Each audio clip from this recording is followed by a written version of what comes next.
मुंबईमध्ये मुसळधार पावसानं हजेरी लावलेली आहे। मुंबईसह उपनगरात रात्रभर पाऊस सुरू आहे। रात्रभर सुरू असलेल्या या पावसामुळे सखल भागामध्ये मात्र आता पाणी साचायला सुरुवात झालेली आहे। कुर्ला, सायन, साकीनाका, कांदिवलीमध्ये पावसामुळे पाणी साचल्याच्या घटना घडलेल्या आहेत। गेल्या अनेक दिवसांपासून उकाड्याने हैराण झालेल्या मुंबईकरांना आता काहीसा दिलासा मिळालेला आहे।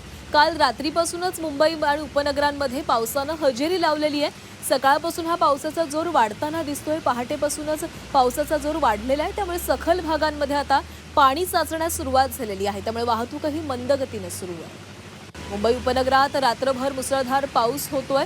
कुर्ला, सायन परिसरामध्ये पाणी साचलेलं आहे, त्यामुळे या ठिकाणी वाहतूक संथ गतीने सुरू असल्याचं आपल्याला या दृश्यांमधून पाहायला मिळतंय।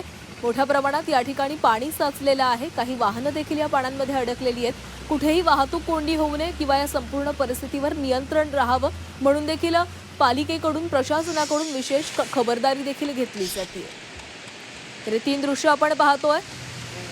रात्री 1 वाजताची ही दृश्य आहेत। सायन, अंधेरी आणि कांदिवली मधली मध्यरात्री पावसाचा जोर वाढलेला होता आणि त्या दरम्यान अनेक सखल भागांमध्ये पाणी साचलेलं होतं। त्या दरम्यानची ही दृश्य समोर आलेली आहे।